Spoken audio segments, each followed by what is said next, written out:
जय भीम दोस्तों। I welcome you all on my YouTube channel, Abhinkar Writings and Speeches.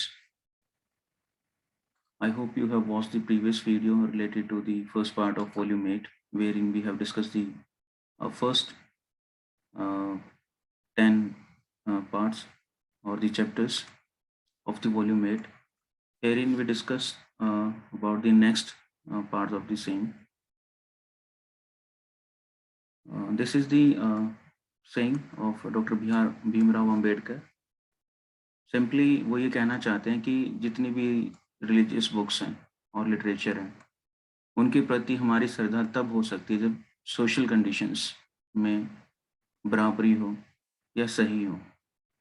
Otherwise हमारी जो श्रद्धा है वो धार्मिक पुस्तकों के प्रति नहीं हो सकती। दूसरा वो बात करते हैं कि जितने भी धार्मिक ग्रंथ हैं उनमें ब्राह्मणों की श्रद्धा नेचुरल है और जो गैर ब्राह्मण हैं उनके लिए अस्वाभाविक है। जरूरी नहीं कि वो नेचुरल है या हो। यह भेदभाव सरलता से समझा जा सकता है। हमने पहली जो 10 पहेलियां हैं वो डिस्कस की थी पार्ट 1 में। Please watch the same video. आज हम शुरुआत करेंगे 11वीं पहेली से। ब्राह्मणों ने देवता का उत्थान पतन क्यों किया? इसमें हमें दो चीजें समझनी पड़ेंगी। एक तो जो है मूर्ति पूजा और दूसरा चित्रकारी। डॉक्टर अम्बेडकर इसमें कहते हैं कि चित्रकार या मूर्ति पूजा दोनों धर्मों में मिलती है, बौद्ध धर्म और हिंदू धर्म में। लेकिन जो मूर्ति पूजा है हिंदू धर्म की, उसमें प्राण प्रतिष्ठा की जाती है, उसमें प्राण डाल दिए जाते हैं मूर्तियों में, और फिर जो भगवान है वो सारे काम करता है जो इंसान करते हैं। बुद्धिज्म की अगर हम बात करें तो ये सिर्फ सिंबल्स हैं, सिंबॉलिक है, इससे ज्यादा कुछ नहीं, उसमें कोई प्राण प्रतिष्ठा नहीं होती। तो यहाँ पे क्वेश्चन रेज होता है कि हिंदू देवी देवताओं को जीवंत क्यों घोषित किया, जिंदा क्यों घोषित किया, उसके बारे में बात होती है।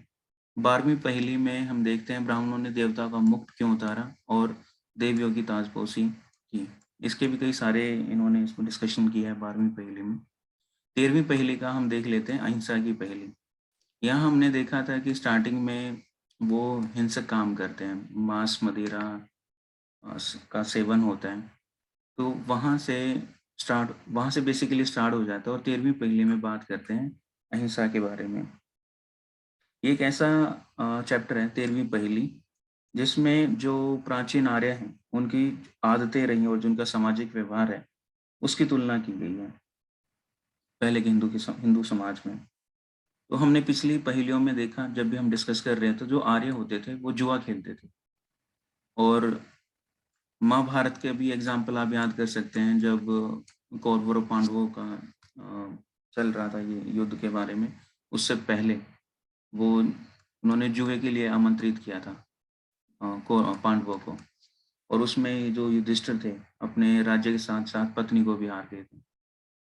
तो ये, और बहुत बार गंधारी जो है धृतराष्ट्र को आर्यपुत्र कह के पुकारती है। तो जो ये रहे हैं आर्य, इनकी एक खास बात ही जुआ खेलते थे। हिंदुओं ने जो है समय को 4 भागों में डिवाइड किया हुआ है। पहले को हम जो कहते हैं कृत या सतयुग, दूसरा जो है उसमें त्रेता, द्वापर और कलयुग, ऐसे 4 हैं। तो बेसिकली जो 4 जो युगों के नाम हैं, ये जुए में ना दाव के नाम होते थे। जब दाव लगाते थे तो इन 4 का नाम होता था।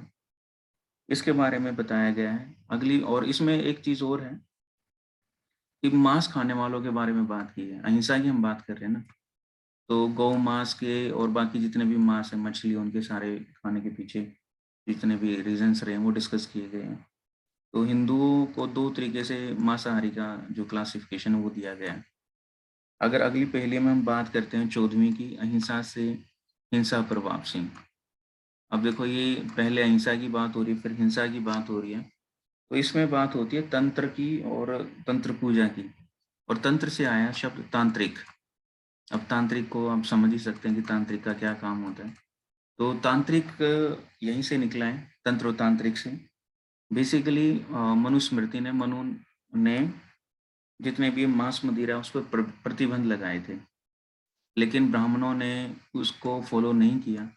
और आगे चल के 15वीं पहेली में ब्राह्मणों ने अहिंसक देवता के साथ रक्त पिपासु देवी का क्यों विवाह किया? इसमें कुछ डिस्कशन किया गया है कि इनको क्या हो गया, यहाँ 14वीं पहेली में जैसे ये अहिंसा से हिंसा पे आए, तो मांस मदिरा का सेवन आरंभ तो इन्होंने कर लिया था और उन्होंने पुराणों में इसको पशु बलि पशु बलि के लिए जो है उसकी वकालत करने में बड़ी ईज़ीनेस हुई, बहुत आसान हुआ इनको पशु बलि के लिए। तो बेसिकली इस जो पहेली में है 15वीं में काली पुराण है, देवी काली के बारे में, काली पुराण है, इसका डिस्कशन होता है और इसमें एक अध्याय आता है रुधिर अध्याय और कहीं न कहीं खून से रिलेटेड ये शब्द है।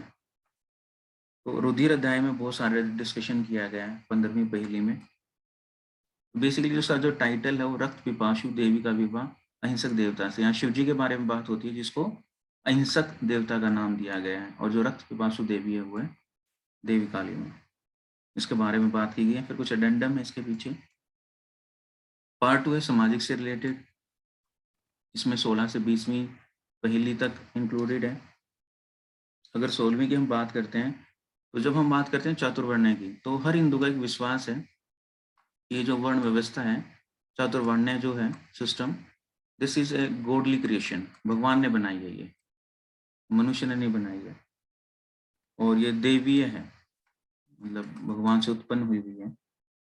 बट जब हम इसके बारे में बात करते हैं कि ओरिजिनेट कब हुआ, इसका ओरिजिनेशन क्या है, किस टाइम पे हुआ था, तो डॉक्टर अम्बेडकर कहते हैं सबको समझने के लिए हमें प्राचीन जो शास्त्र हैं उन पर मंथन करना पड़ेगा, उस पर रिसर्च करनी पड़ेगी। तो वो दो शास्त्रों की बात करते हैं, दो लिटरेचर की बात करते हैं, एक वेद की और एक ब्राह्मण की।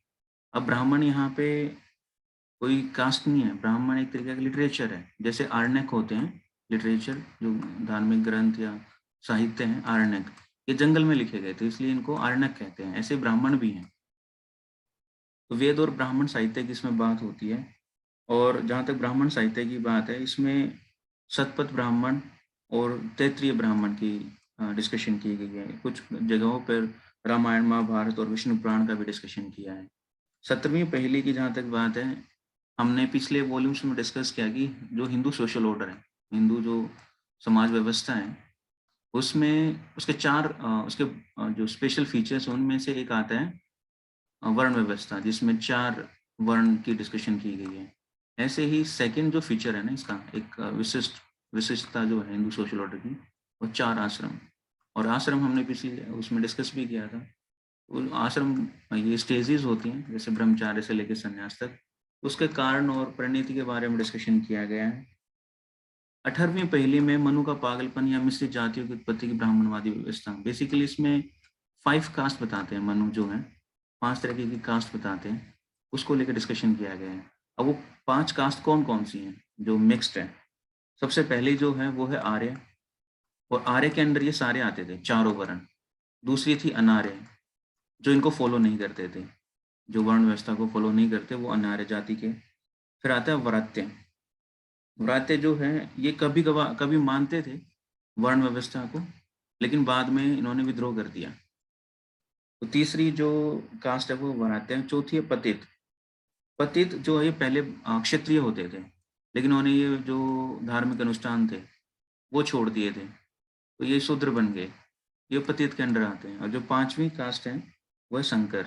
जो संकर जो कास्ट है ये है वर्ण के ऊपर, जिसमें अगर किसी के माता पिता में से एक किसी दूसरे वर्ण का है, और सपोज माता किसी एक वर्ण की है, सपोज क्षत्रिय की, और पिता है ब्राह्मण, तो उन वो जो बच्चे पैदा हुए ये संकर जाति में आएंगे। इस तरह से 5 जातियों का वर्णन किया है मनु ने, और इस इन्हीं पॉइंट्स को लेकर डॉक्टर बी आर अम्बेडकर इसमें लिखते हैं 18वीं पहेली में।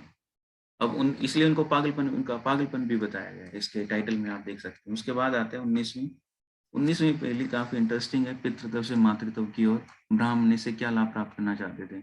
इसमें एक तो खास बात क्या है कि हिंदुओं में जो है 8 तरीके के विवाह हैं, जो मैरिजेज हैं वो 8 तरह की हैं।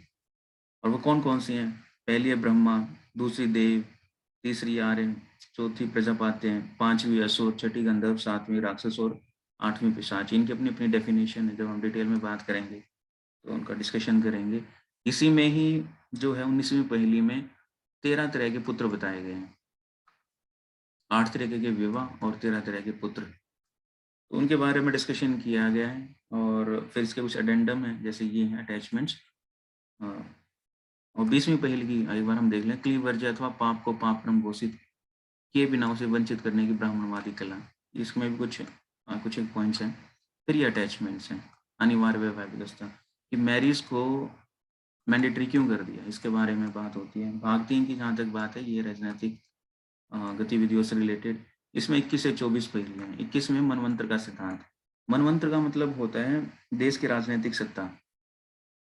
बेसिकली जो वर्ड है इसका रिलेशन है देश की जो पॉलिटिकल वो है सिस्टम, उससे रिलेटेड है। हालाँकि ये काल का जो विभाजन है उसमें भी यूज़ होता है। अगर 14 मनवंतर को हम मिला देंगे तो एक चक्र बनता है। और जैसे हिंदुओं ने काल को 4 भागों में डिवाइड किया हुआ है, सतयुग से लेके कलयुग तक। और जब 4 युग बनते हैं तो उनको महायुग कहते हैं। ऐसा डिस्कशन किया गया है। सेम 24वीं पहेली में भी है, कलयुग की पहेली। 21वें के बाद की बात है 22वां। 22वें में ब्रह्मा धर्म नहीं, ब्रह्मा किस काम का? तो ये एक ब्रह्मा है, तो उसको ब्राह्मिज़्म कहते हैं, ब्राह्मिज़्म। और दूसरा है ब्राह्मणिज़्म, ब्राह्मण से निकल के आया ब्राह्मणिज़्म। इन दोनों के बारे में बताया गया है। बेसिकली इसमें जो डिस्कशन है वो है गवर्नमेंट का, कि जो किसी भी देश की सरकार है वो कैसी होनी चाहिए। तो सरकारों का वर्णन किया गया है इसमें, ब्राह्मिज़्म वर्सेस ब्राह्मणिज़्म। ये 22वीं पहेली है।